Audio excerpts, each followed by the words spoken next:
Welcome to a special episode of Arbitration Life. I am Janette Brin, and my lovely co-host Hana Doumal is joining me from Paris.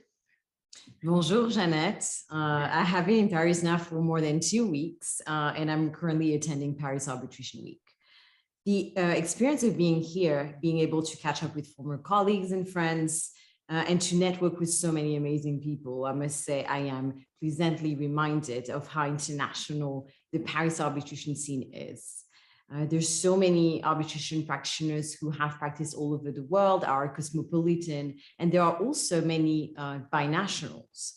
I myself am French and Moroccan, and I have lived in France, in Spain, in the US, in Hong Kong, and now in the BVI. Arbitration is definitely a field which presents lots of opportunities for exposure in the world. Well, Hannah, I can somewhat relate, having lived and worked in the United States for many years, being from here in the Virgin Islands, but I've yet to have the opportunity to venture across the Atlantic, but I certainly look forward to it and would certainly encourage younger persons, especially Caribbean nationals like myself, who are still mapping out their respective careers to explore as much of the globe as possible. Absolutely, Janette. And now shall we introduce today's guest? Today's guest is a binational lawyer based in Paris. He's from Australia and Zimbabwe, an avocat at the Paris bar and a solicitor in England. He has over 10 years of experience in arbitration, gained in renowned teams in Paris and Geneva. Spanning many sectors, he knows experience in natural resources, pharmaceuticals, aeronautics, automobiles, construction, M&A, distribution, and international trade. Most of his work concerned the EMEA region, with a quarter of it, being investment treaty work involving a state or a public entity from Africa. Please welcome Monsieur Rory Wheeler.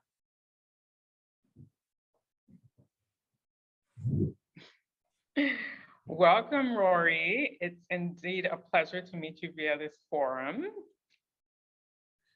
Thank you for inviting me, Janet. It's a pleasure to meet you too. I see it's a beautiful sunny day in the BVI, a bit less so in Paris, but still, we're having a good time. And as Anna said, it's Paris Arbitration Week, so there's lots to do. Exciting, exciting. Well, Rory, I'm going to kick things off by asking our first question of the day. You are the founder of Rory Legal, focusing on collaborating with law firms that wish to add your skill set to their teams temporarily, and your role range from overseeing most aspects of an arbitration to handling specific issues such as judicial objections, points of French and English law, the quantification of damages, or the cross-examination of witnesses and experts. What is your favorite thing about your role as co-counsel? Well, that's a good question. I think the favorite thing, and there are many favorite things, but if I had to put something at the very top of that list, it would be the diversity of people I get to meet through my job. And Anna was saying that arbitration is wonderfully cosmopolitan, and I have to agree. And that's something which has attracted me to this field and continues to do so. And working as co-counsel, I get to meet lawyers from all over the world who we spend quite a bit of time exchanging with and getting to know each other. And I must say, that's at the top of the things I like in my role as co-counsel. Awesome. Now, Rory, you qualified as an avocat à la cour in Paris and as a solicitor in England and Wales, notching up 10 years of experience alongside first-year practitioners in Paris and in Geneva. Could you please tell us more about your experience in law firms in Paris and Geneva, and maybe give us the most precious piece of advice that you ever received during those years?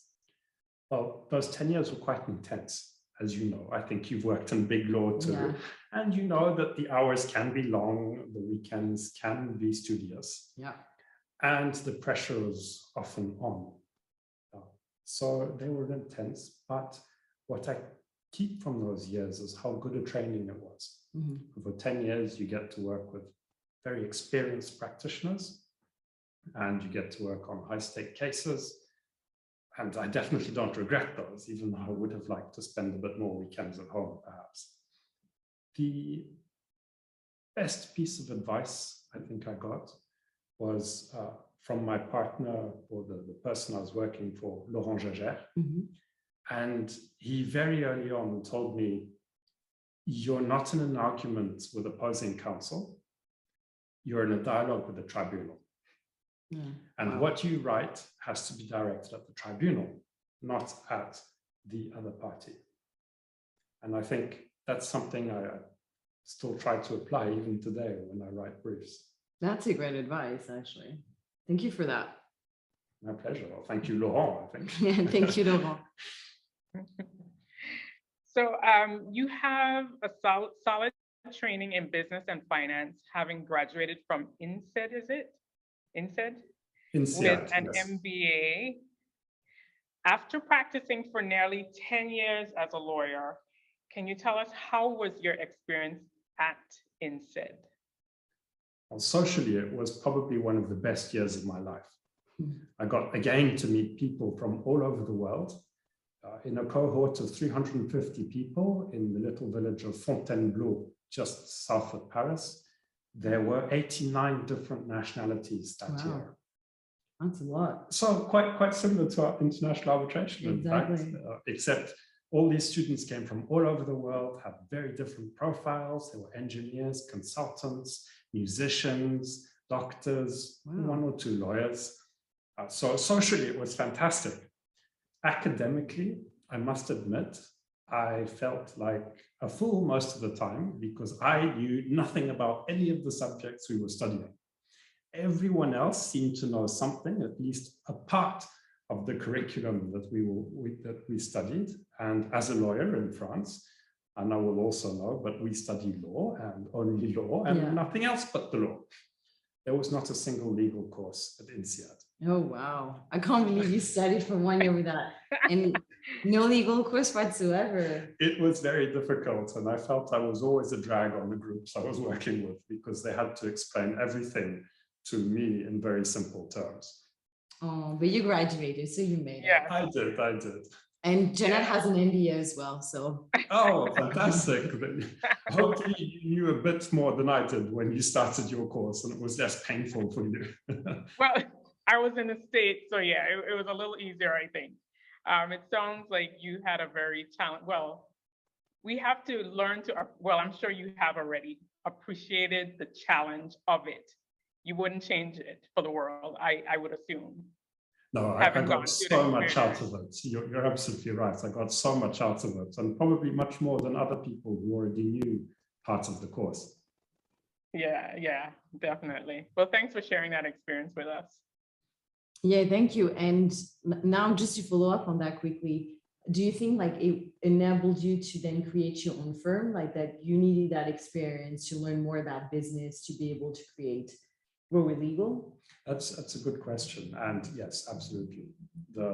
My business model today is the fruit of about 1.5 years thought and consideration.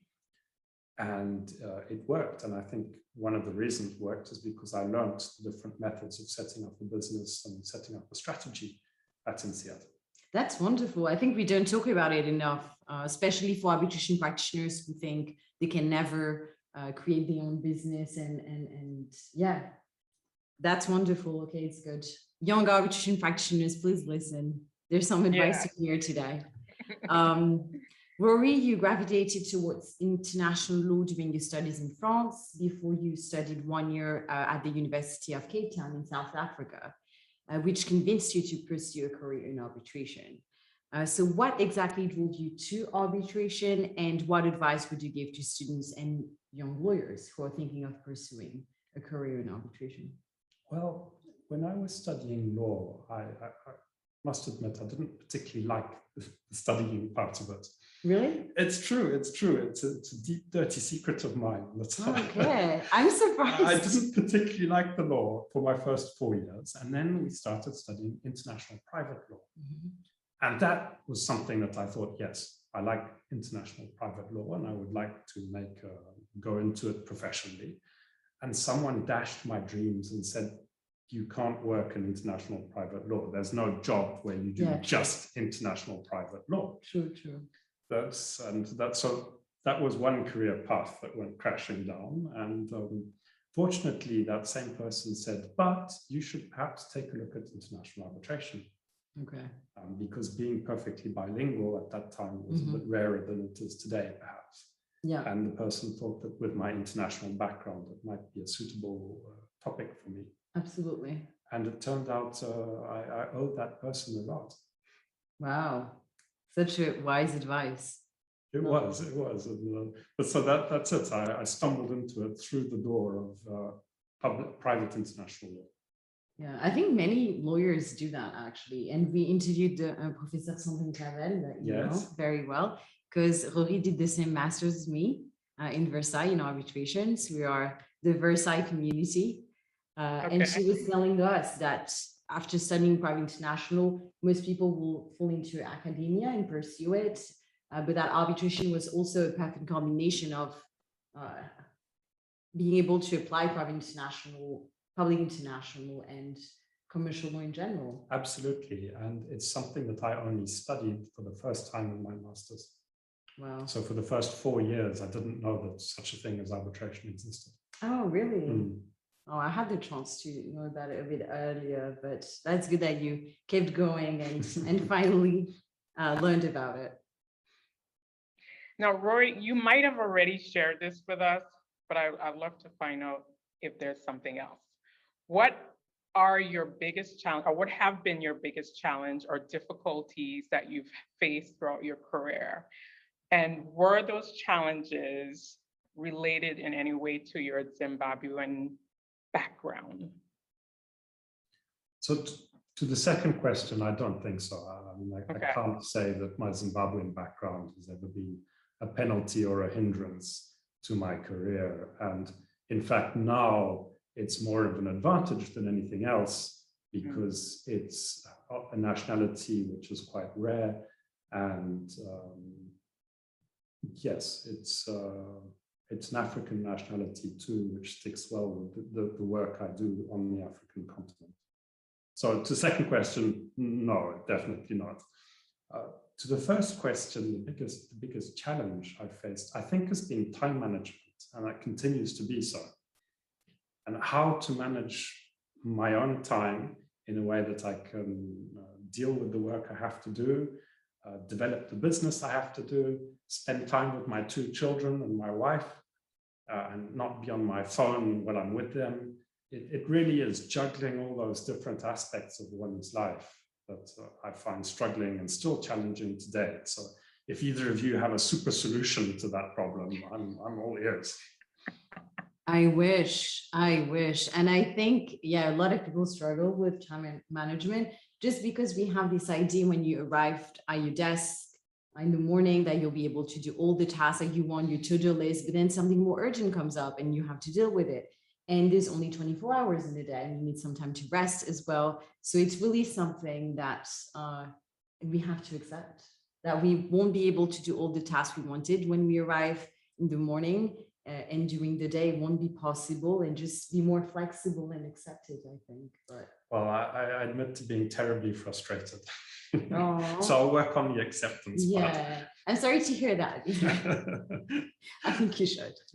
Yeah. Just accept that you're human, but it's fine that in your children's eyes, you are a superhero. Once they think you're a superhero, that's all you need. Well, both of them are still young, so that's probably true. As soon as my daughter, when my daughter turns 13 in 10 years' time, then I'll know. Yes, and then she's telling you as it is, right? I've accepted that. You never know. That's true. Now, Rory, you have previously acted as tribunal secretary. What do you think makes a tribunal secretary a good one? I thought about this question quite a bit because I admit to having prepared these questions somewhat. And this question was difficult for me.